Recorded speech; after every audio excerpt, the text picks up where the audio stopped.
Hello, my name is Christine Cousineau. I'm a forensic science major, and my mentor was Jessica Zarate. The title for my review is Using Alternate Lighting to Prevent False Positives in Biofluid Detection and Identification. Thesis. False positives often occur when performing presumptive identifications through visualizing biofluids with an alternate light source. This statement brings up three main questions. Is ALS even an effective and efficient tool for forensic professionals in the detection and identification of biofluids? Can a greater understanding of what may give false positives help practitioners reduce the number of false positives? And three, would this even save time, money, and resources for laboratories? Presumptive testing. Forensic professionals use presumptive field tests for biological fluids so that they know what evidence to collect and to get an idea of possible biofluid that may be present at a scene. Most forensic professionals perform one or two presumptive field tests before they bring the evidence back to the lab for confirmatory tests. The most commonly used presumptive field test for the detection and identification of biofluids such as blood, semen, saliva, and urine is alternate lighting. While useful, presumptive and confirmatory tests both have their limitations as well as their benefits. What is alternate lighting? Alternate lighting is a presumptive field test used by forensic professionals in the detection and identification of biofluids. An alternate light is generally a mobile, handheld light source that typically has a wavelength of light between 300 and 600 nanometers.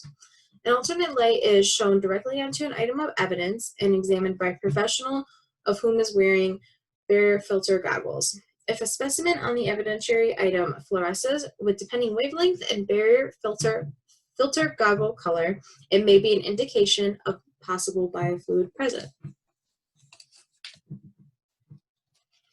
ALS. Forensic professionals use alternate lighting between 300 and 600 nanometers. If too low of a wavelength is used on a specimen, there will be no fluorescence, indicating a false result. If too high of a wavelength is used on a specimen, there may be a fluorescence, but any biofluid evidence that is present would likely be destroyed. The major benefit of ALS is that it is extremely cost-effective in comparison to other methods. The most prominent limitation of ALS is that many things fluoresce at the same wavelengths as biofluids. False positives.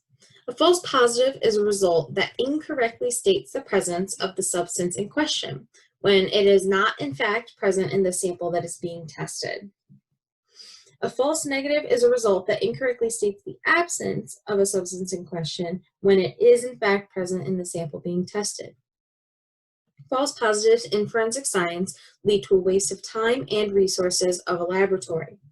When labs conduct confirmatory tests, there are many costs that go along with it, such as paying the staff and the expenses of keeping a facility and machine running. When unnecessary confirmatory tests are performed on false positive presumptive results, time and resources are wasted. Research. Studies have shown that many common household products, such as laundry detergent and various topical creams, result in false positives under an alternate light source during presumptive biofluid tests. These common household products have added ingredients and chemical compositions, while increased their strength and usefulness also cause them to fluoresce at wavelengths of light between 200 and 500 nanometers, similarly to that of biofluids. Analyses of common household products by researchers show an increase in false positives using ALS for biofluid detection and identification when common household products are present. Amylase. Amylase is an enzyme found in semen, saliva, and many common household products. Amylase is made of calcium, chloride, and numerous amino acids. A drawing of what amylase is believed to look like is at the right of the screen. Amylase is found in very low quantities in semen to the point where it's almost undetectable, but it is in high quantities in saliva and cleaning products. Amylase is added to cleaning products because of its remarkable capability to break down bacteria and various carbohydrates. Amylase is believed to be the main reason for the fluorescence of common household products, leading to the false positives that we see with ALS presumptive testing. Major studies. These major studies examined common household cleaning products as well as common topical products found in a typical middle-class home in the United States. Each study concluded that ALS is an effective and cost-efficient method for biofluid detection and identification, but that it must be interpreted with caution due to the likeliness of contamination, dilution, destruction, and fluorescence caused by household products that might be present. Analysis. The studies previously mentioned provide numerous examples of using alternate lighting to prevent false positives in biofluid detection and identification. The studies revealed that using an alternate light source for presumptive biofluid detection and identification is cost-effective and the least destructive method for professionals to use in the field.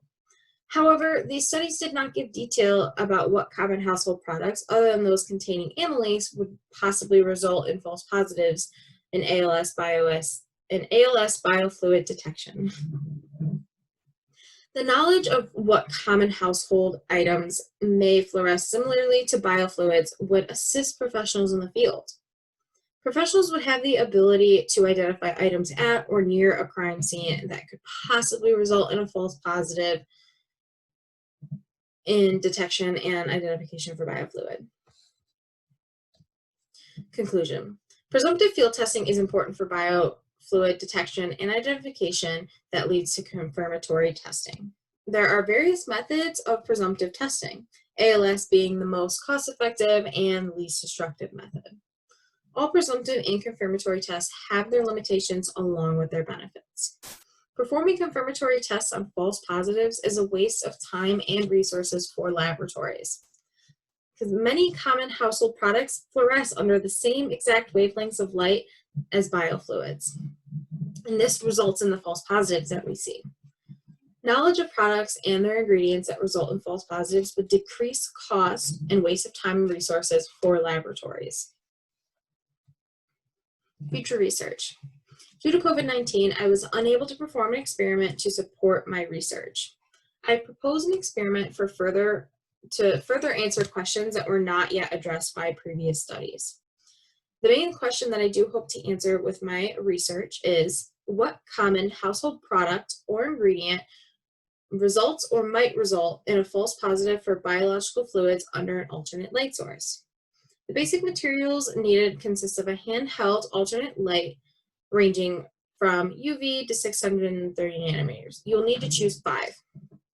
You would need every color of barrier filter goggles, and you'll also need various common household products such as Vaseline, lotion, cleaning detergents, and other items of similar ingredients and composition. Each sample would be exposed to the 5 chosen wavelengths of light, and they would be exposed for no more than 5 minutes as to avoid as much destruction as possible. Whether or not the sample fluoresced would be recorded and examined.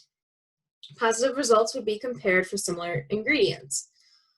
Similar products and composition would be retested, and the positives from that trial would be compared against a new array of products with similar compositions. An example table is shown to the right of this slide.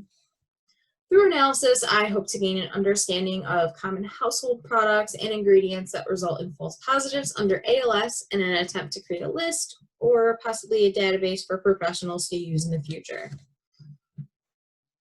Here are the references that were used throughout my paper and my presentation. Acknowledgements and questions. I would like to acknowledge Jessica Zarate, my mentor, and thank her for all of her help on this project. It really meant a lot. And I would also like to please direct questions and comments to my school email. It is listed on the screen for you guys, and I'll try to get back to you as soon as possible. And I do want to thank you guys for watching and listening to my presentation. Thank you.